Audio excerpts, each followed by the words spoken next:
दर्शकों नमस्कार। आज हम बात करेंगे प्रोस्टेटिक एनलार्जमेंट के बारे में। दर्शकों ये देखिए, ये है हमारा यूरिनरी ब्लैडर, जिस जगह पे हमारा यूरिन इकट्ठा होता है, और ये है हमारी मूत्र नली जो हमारे यूरिन को या मूत्र को जो यूरिनरी ब्लैडर से बाहर निकालती है। और ये जो हिस्सा मैंने शो किया है, ये है प्रोस्टेटिक ग्लैंड, जो मतलब इस मूत्र नली के दोनों तरफ नहीं, चारों तरफ इसके रहती है, यानी कि मूत्र नली इसके बीच में से गुजरती है। और अगर ये जो ग्लैंड है इसमें प्रॉब्लम आ जाए या ये लार्ज हो जाए और ये इसको प्रेस कर दे और ये मूत्र नली जो है ये जो है प्रेस हो जाए, तो क्या होगा, यूरिन आना जो है कम हो जाएगा या बंद हो जाएगा और यूरिन जो है इसी जगह पे इकट्ठा होने लगेगा। तो आज हम इसी के बारे में बात करेंगे। आज हम इस ग्लैंड के बारे में बात करेंगे, प्रोस्टेटिक ग्लैंड के बारे में बात करेंगे, प्रोस्टेटिक एनलार्जमेंट के बारे में। देखिए, प्रोस्टेटिक एनलार्जमेंट एक मर्दों में होने वाली समस्या है, लेकिन इसको जानने से पहले कि प्रोस्टेटिक एनलार्जमेंट होती क्या है, पहले हम ये जान लें कि प्रोस्टेटिक ग्लैंड क्या है। देखिए, प्रोस्टेटिक ग्लैंड जो है वो एक ऐसी ग्लैंड है जो हमारी मूत्र नली के आसपास जो है वो सिचुएटेड है या उसके आसपास है, और हमारी मूत्र नली जो है वो उसके बीच में से होकर गुजरती है। और ये जो प्रोस्टेटिक ग्लैंड है, इसका फंक्शन जो है, ये एक खास किस्म का जो है प्रोस्टेटिक फ्लूइड बनाती है, लिक्विड बनाती है, जो हमारे सीमन को या वीर्य को जो है एक लिक्विड मीडियम जो है प्रोवाइड करता है, एक लिक्विड मीडियम जो है बनाता है, जिससे हमारा जो सीमन है या वीर्य है वो पतला होता है और फिर वो बाहर निकलता है वहां से। तो इस तरीके से जो प्रोस्टेटिक ग्लैंड का फंक्शन है वो है प्रोस्टेटिक फ्लूइड बनाना। अच्छा, अब होता क्या है कि यूजुअली जैसे जैसे हमारी उम्र बढ़ती है और 40 के बाद या 45 के बाद इस ग्लैंड में जो है एनलार्जमेंट हो जाती है या प्रॉब्लम आने लगती है, और 60 के ऊपर हो या 60 के आसपास तो फिर ज़्यादा ही प्रॉब्लम क्रिएट कई बार हो जाती है इससे। तो इसलिए इसकी एनलार्जमेंट, अगर इसकी एनलार्जमेंट जो है बाहर को है तो ये कम प्रॉब्लम क्रिएट करती है, लेकिन अगर ये इसकी जो एनलार्जमेंट है या इसकी जो मतलब इसका बढ़ना है वो अंदर की तरफ हो, तो ये जो है मूत्र नली उस पर ज्यादा प्रेशर डालेगी और फिर ये ज्यादा प्रॉब्लम क्रिएट करेगी। तो ये जो प्रॉब्लम है ये अक्सर जो है, वैसे तो ये उम्र के हिसाब से ये जो है होती है कि जैसे जैसे उम्र बढ़ जाती है 50 के बाद ये प्रॉब्लम आने लगती है कि यूरिन में आने में प्रॉब्लम होती है, या यूरिन जो है बार बार आता है, या जो है यूरिन जो है उसकी जो स्ट्रीम है या कह लीजिए, या यूरिन पास करते वक्त जो है उसमें इतना जो है प्रेशर नहीं होता जो नॉर्मली होता है। तो अब हम जानते हैं कि इसके कारण क्या हैं। देखिए, कारण इसके जो हैं, दो मेन इसके कारण हैं। एक तो ये कि जैसे जैसे उम्र बढ़ती है और बंदे के शरीर में जो है वो शरीर में जो आते हैं हार्मोनल चेंजेस आती हैं, वो इसका कारण है एनलार्जमेंट का। और दूसरा ये है कि अगर फैमिली हिस्ट्री पीछे रही हो, किसी को अगर फादर को या ग्रैंडफादर को किसी को ऐसी प्रॉब्लम रही हो, तो ये प्रॉब्लम जो है आगे जो है आ जाती है। तो कॉजेस तो इसके आज तक वैसे साइंस जो है प्रॉपरली नहीं कह सकी कि नहीं बता सकी कि क्यों ऐसा होता है, लेकिन ये प्रॉब्लम जो है यूजुअली हर बंदे में आ जाती है। बहुत कम लोग हैं, बहुत कम जो है जो बंदे होते हैं या जिनमें ये प्रॉब्लम नहीं आती, तो अक्सर ये प्रॉब्लम आ जाती है, लेकिन इसका ट्रीटमेंट भी हो जाता है। अच्छा, अब आते हैं हम इसके जो सिम्टम्स क्या होते हैं। इसके सिम्टम्स कि पहले हम ये जाने कि हमने जान लिया कि ये प्रोस्टेटिक ग्लैंड होती क्या है, और इसमें जो है प्रोस्टेटिक एनलार्जमेंट में इसको क्या होता है कि ये स्वेल कर जाती है और ये प्रेशर डालती है। अब आते हैं इसके जो सिम्टम्स हैं। देखिए, इसका जो सिम्टम है कि पहला सिम्टम ये होगा कि जो यूरिन है वो पूरा पास नहीं होगा, जो थोड़ा बहुत यूरिन है वो उसमें जो है ब्लैडर में रहेगा और फिर थोड़ी देर बाद फिर जो है यूरिन की अर्ज होगी और फिर बंदे को जो है यूरिन पास करने जाना पड़ेगा। यानी कि आप कह सकते हैं incomplete emptying of urinary bladder, कि यूरिनरी ब्लैडर जो है पूरी तरह से वो खाली नहीं होता। अच्छा, दूसरा सिम्टम है कि रात के वक्त जो पेशेंट है उसको जो है यूरिन के लिए बार बार उठना पड़ता है। यूजुअली होता यह है कि हमें दिन में जो है यूरिन जो है ज्यादा आता है, रात को हमें यूरिन ज्यादा नहीं आना चाहिए। यानी कि इसकी रेशियो जो है 2:1 होती है कि दिन में अगर आपको 2 बार यूरिन आता है तो रात को 1 ही बार यूरिन आना चाहिए। लेकिन अगर आपको यूरिन दिन में 2 बार और रात को 3 बार या 4 बार आता है तो इसका मतलब है कि आपकी प्रॉब्लम है।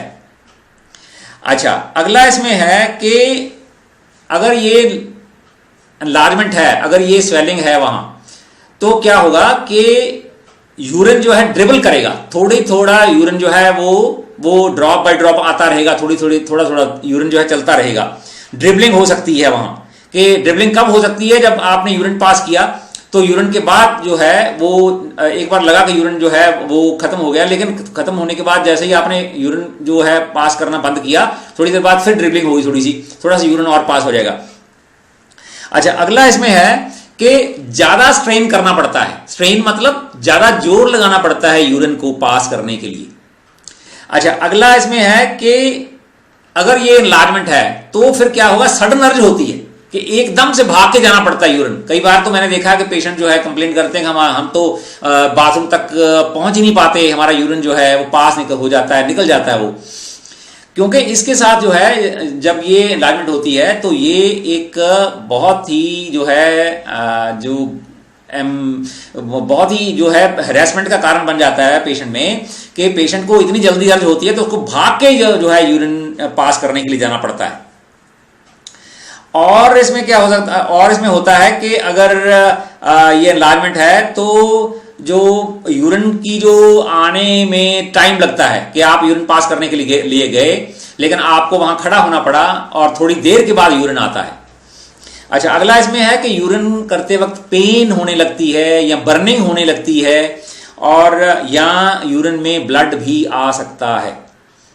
तो ये हैं सारे इसके जो है सिम्टम्स जो हो सकते हैं, कि जो है कि एक तो यूरिन ब्लैडर का कंप्लीटली खाली ना हो पाना, दूसरा है कि रात को यूरिन का बार बार आना, तीसरा है कि यूरिन जो है यूरिन पास करने के बाद भी थोड़ा यूरिन जो है पास होते रहना, और चौथा है कि ज्यादा स्ट्रेन करना पड़े, तो अगर ज्यादा जोर लगाना पड़े यूरिन पास करने के लिए।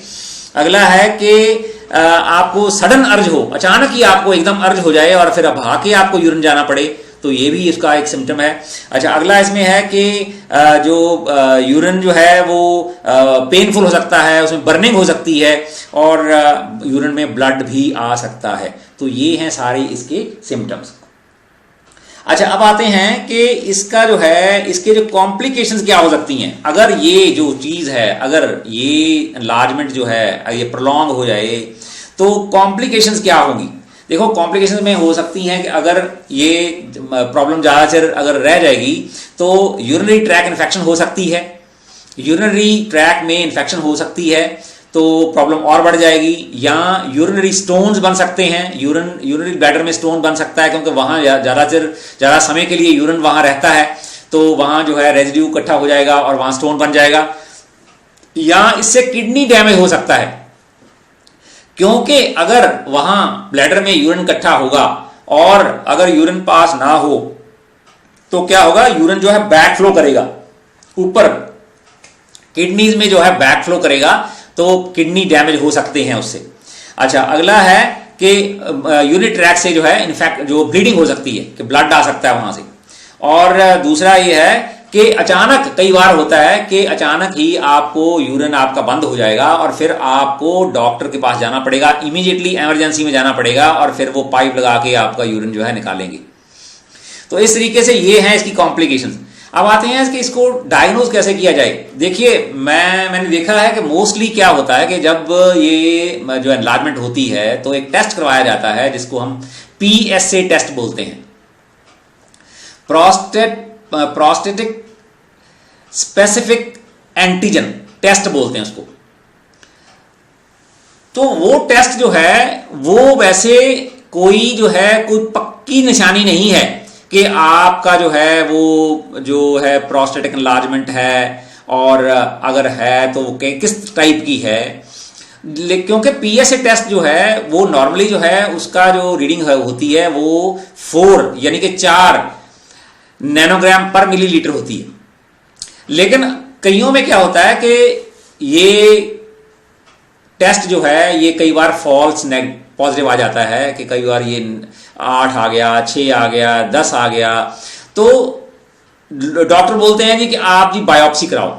देखिए बायोप्सी जो है ये दोनों ही कंडीशंस, अगर तो देखो अगर वो बिनाइन है, अगर वो हार्मलेस है स्वेलिंग जिसके बारे में बात कर रहे हैं, बीपीएच के बारे में, बिनाइन प्रोस्टेटिक हाइपरप्लेजिया के बारे में हम बात कर रहे हैं, अगर तो ये है तो बायोप्सी की वैसे ही जरूरत नहीं है।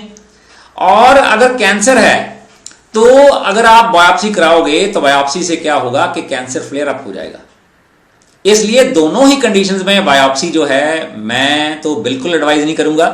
मैं तो ये कहूंगा कि अगर देखिए अगर कैंसर है तो कैंसर के अपने सिम्टम्स होंगे, और अगर ये बेनाइन है तो फिर ये जो सिम्टम्स मैंने बात करी आपसे ये सिम्टम्स होंगे, और उसका जो ट्रीटमेंट है वो भी आसानी से हो जाएगा, और वो जो है स्कैनिंग में आ जाएगा। अगर एनलार्जमेंट है तो वो अल्ट्रासाउंड करवाओगे तो उसमें जो है स्कैनिंग आ जाएगी। इसलिए बायोप्सी जो है किसी भी हिसाब से वो जो एडवाइजेबल नहीं होती, और बायोप्सी नहीं करवानी चाहिए।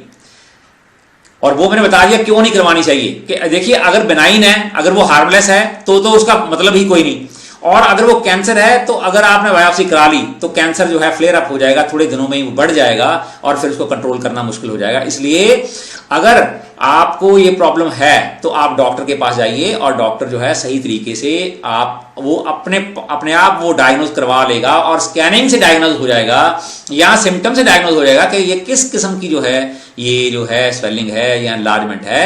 तो उस तरीके से उसका जो है ट्रीटमेंट भी हो सकता है, हो जाएगा। देखिए इसका जो ट्रीटमेंट है वो बेस्ट ट्रीटमेंट जो है वो अवेलेबल वो होम्योपैथी में है, और एलोपैथिक में इसका कोई ट्रीटमेंट नहीं है। वो थोड़ा बहुत जो मेडिसिन देते हैं वो तो थोड़ा पैचअप करने के लिए देते हैं, या वो ये करेंगे कि वो टेस्ट वो जो पीएसए टेस्ट है उसको नेगेटिव करने के लिए या उसको कम करने के लिए वो जो इंजेक्शन लगाते हैं या मेडिसिन देते हैं, लेकिन ये सही नहीं है। और अगर एनलार्जमेंट है तो उसका जो सिम्टम्स हैं, सिम्टम्स को देख के अगर मेडिसिन दी जाए तो वो जो एनलार्जमेंट है कम हो सकती है और क्योरेबल है वो।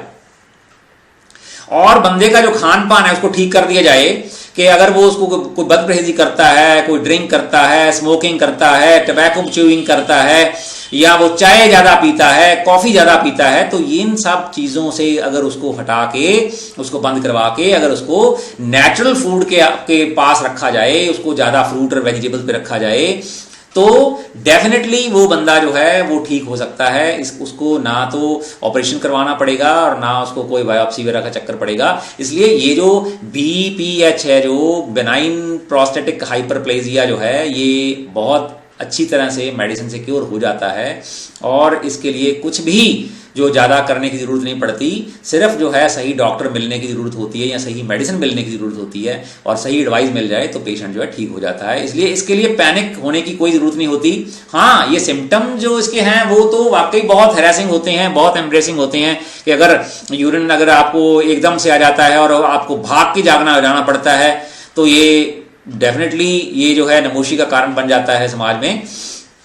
और दूसरा है कि अगर ब्लड आता है या बहुत बर्निंग होती है और या और सिम्टम्स जैसे यूरिन पास करने में मुश्किल होती है, तो फिर आपको डेफिनेटली जो है ट्रीटमेंट की जरूरत तो है, लेकिन ट्रीटमेंट जो है मेडिसिन से हो सकता है। और होम्योपैथी में तो मैं बार बार यही बात करता हूं कि सबसे पहले तो अगर बंदा जो है वो शुरू से ही किसी होम्योपैथ डॉक्टर के पास अगर अच्छे हाथों में है और उसको कॉन्स्टिट्यूशनल मेडिसिन जो है मिल रही है या मिल गई, तो उसको फिर ये प्रॉब्लम नहीं होती। वो कॉन्स्टिट्यूशनल मेडिसिन जो है वो छोटी मोटी प्रॉब्लम तो वैसे ही नहीं होने देती, और अगर कोई प्रॉब्लम होने लगे तो उसको भी क्योर कर देती है। ये होता है कॉन्स्टिट्यूशनल मेडिसिन का काम। तो इसलिए मैं तो ये कहूंगा कि आपको कॉन्स्टिट्यूशनल होम्योपैथिक मेडिसिन लेनी चाहिए और क्लासिकल होम्योपैथ डॉक्टर के पास जाना चाहिए जो आपका सही तरीके से ट्रीटमेंट कर सके। तो आज के लिए इतना ही। ये सारा जो मैंने बता दिया आपको कि बेनाइन जो है प्रोस्टेटिक हाइपरप्लेजिया क्या होता है और किस तरीके से इसको ट्रीट किया जा सकता है। तो इसको कोई सर्जरी की या किसी बायोप्सी की ज़रूरत नहीं होती, ये बड़े आराम से मेडिसिन से क्योर जो है हो जाता है। तो आज के लिए इतना ही, तो बाकी का फिर देखेंगे।